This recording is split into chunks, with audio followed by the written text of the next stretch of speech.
ito, ang infected parasite human. And ngayon mismo, susubukan ko mag-survive ng 100 days dito sa post-apocalyptic infected forest.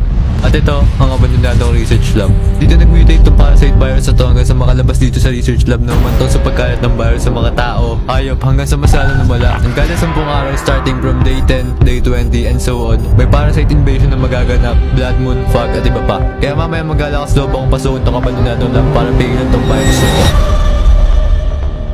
On day 1, nag-spawn ako dito malapit sa parang farmhouse, kaya dito na kagad ako dumiretso and sakto nakakuha ako dito ng iron axe kagad. Oh no, may narinig akong parasite.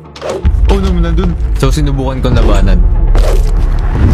Aray ko, ang lakas ng damage. Pinatay ko na and after nun, kinuha ko lang yung mga importanteng resources dito sa bahay tulad ng mga beetroot. Sa cabin naman may nakuha ko ditong hay bale kaya pinanggawa ko na kagad ng tinapay. Lumabas na ako dito sa bahay na to and may natanaw ako doon kakaiba. Oh no, may mga parasite. Kaya agad-agad kong pinuntahan para patayin tong mga parasite na to kasi the more na marami sila, the more nakakalat din yung virus. So, ito yung tatlo. Ba't lang malakas lumamage yan eh. Anyway, madali ko naman napatay itong mga parasite na to dahil dito sa tubig. Then, nakita ko to. Oh no. Yun yung naglalabas ng parasite eh. So, pinatay ko na rin itong summoner ng mga parasite na to and nag-gather lang ako ng mga wood tsaka mga cobblestone blocks dito. On day 2, bumalik ulit ako dito sa woods para mag-gather ulit ng mga kahoy. But ngayon, ito ang nangyari. Uy, garami ano? Oh no. Anong to ulo ng bili? Uy! Oh no, nakakatalon. Takbo! Takbo! Oh no! Takbo! Wait na, nalakas pa naman damage niyan. Hindi ako muna dito. Ayun sila oh. Ayun yung ship oh. Yung infected ship.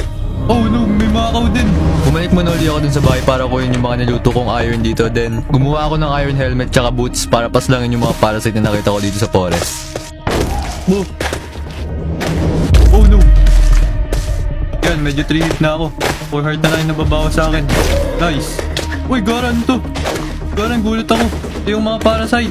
Nasa katawan nila. After neto, habang pinapatay ko tong cow na to, ito ang nangyari. Dalawa yung kaw na nakita ko, diba? Ganun baka may nasa likod ko kasi. Nice. Uy, garan expound. Ano yun?